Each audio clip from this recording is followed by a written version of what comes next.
Hello everyone, welcome back to my channel. তো আমরা আজকে গেছিলাম লেক টাউনে, যেটা পৌষ পার্বণ উৎসব হচ্ছিল এখানে দেখতে। তো এখানটা ভালোই লাইট দিয়ে সাজিয়েছিল, পুরো পার্ক স্ট্রিটের মতন ভাইব দিচ্ছিল, বাট আমি পার্ক স্ট্রিট যাইনি।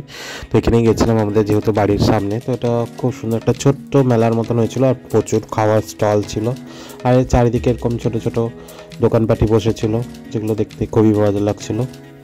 লোকজনও প্রচুর ভালো ছিল, লাইটিং অ্যাম্বিয়েন্সটা প্রচুর সুন্দর ছিল।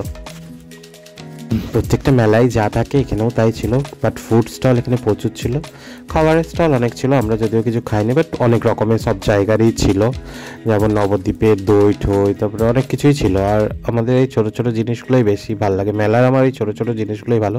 তবে মেলাটা আই থিঙ্ক 31 পর্যন্ত হবে, আমি দেখিনি পোস্টার কতদিন পর্যন্ত আছে। যেহেতু এটা ক্রিসমাস আর পৌষ পার্বণ উৎসব হচ্ছে, তো আই থিঙ্ক 31 পর্যন্তই হওয়ার কথা। লাইটিংটা খুব সুন্দর সাজিয়েছিল, ভালো লাগছিল। পার্ক স্ট্রিটে এত ভিড়ের থেকে এখানটা আমার খুবই ভালো লেগেছে। আর এখানে কালচারাল অনুষ্ঠানগুলো হচ্ছে, দুটো বড় বড় স্টেজ আছে, খুবই সুন্দর। আর এই ছোটো ছোটো জিনিসগুলো খুবই বিক্রি হচ্ছে, মানুষজন কেনাকাটি করছে, সবারই একটু বেচা কেনা হচ্ছে। আর এই পুতুলগুলো দেখুন কি সুন্দর। তো অ্যাম্বিয়েন্সটা সত্যিই সুন্দর, একবার বিকাল দিকে সন্ধ্যাবেলায় গেলে সত্যিই সবারই ভালো লাগবে, টাইম পাস হবে, দেখে মজা পাবেন সবাই। তো যেতে পারেন।